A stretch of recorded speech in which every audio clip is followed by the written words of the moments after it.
भारत के कॉन्स्टिट्यूशन की एक बड़ी स्ट्रेंथ ये है कि ये एक डायनेमिक डॉक्यूमेंट है जो टाइम के साथ इंटरप्रिटेशन या अमेंडमेंट के थ्रू इवॉल्व होता रहा है। भारत का संविधान दुनिया का सबसे ज्यादा अमेंड होने वाले कॉन्स्टिट्यूशंस में से एक है। इंडिया का कॉन्स्टिट्यूशन एक रिजिड और फ्लेक्सिबल कॉम्बिनेशन है। रिजिड क्यों? क्योंकि बिना ड्यू प्रोसेस फॉलो किए हर छोटी चीज बदल नहीं सकते। और फ्लेक्सिबल क्यों?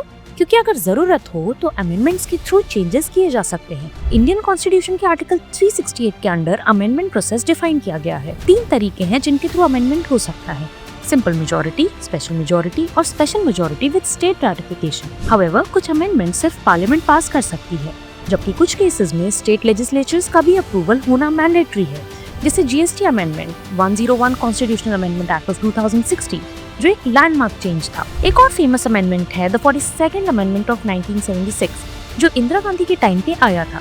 इसको मिनी कॉन्स्टिट्यूशन भी कहा जाता है क्योंकि इसने फंडामेंटल ड्यूटीज इंट्रोड्यूस की और डायरेक्टिव प्रिंसिपल्स को और स्ट्रेंथन किया। लेकिन कुछ अमेंडमेंट्स कंट्रोवर्शियल भी रहे हैं, जैसे CAA यानी सिटीजनशिप अमेंडमेंट एक्ट 2019, जिसमें रिलीजन बेस्ड सिटीजनशिप का कॉन्सेप्ट इंट्रोड्यूस किया गया, जो काफी डिबेट्स और प्रोटेस्ट्स का रीजन बना।